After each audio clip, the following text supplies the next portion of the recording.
கல்யாணம் ஆகும்போது இந்த போட்டோ வீடியோ இதெல்லாம் எடுத்துப்பாங்கல்ல? போட்டோ வீடியோ எல்லாம் பெருசா எதுவும் இல்ல தம்பி. இல்லாத நீ என்னமா கேமரா கண்டுபிடிக்கிறதுக்கு முன்னாடி கல்யாணம் பண்ண மாதிரி பேசிட்டு இருக்க? அட 2025 முடிய போகுது. இவங்க வீட்டு பிரச்சனை இன்னும் முடிஞ்ச பாடம் இல்ல.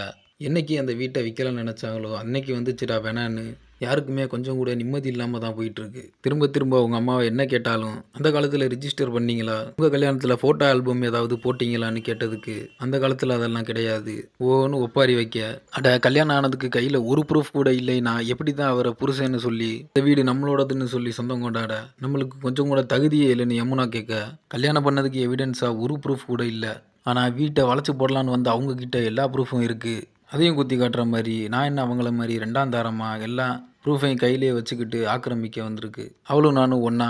அதுக்கு விஜய், அவங்க கிட்ட கல்யாணம் பண்ணதுக்கான எவிடன்ஸ் எல்லாம் இருக்கு. வீட்டு பத்திரமும் இருக்கு. எல்லா காப்பியும் அவங்க கிட்ட இருக்கு. லீகலா நம்மளால அவங்க மேல எந்த ஆக்ஷனும் எடுக்க முடியாது. அவங்க கிட்ட இருக்கிற மாரி நம்ம கிட்டயும் ப்ரூஃப் இருந்தா தான் ஸ்டேபிளா ஏதாவது பண்ண முடியும். லீகலாவும் ஆக்ஷன் எடுக்கணும்னா நம்ம கிட்ட ஏதாவது இருக்கணும்னு விஜய் சொல்ல,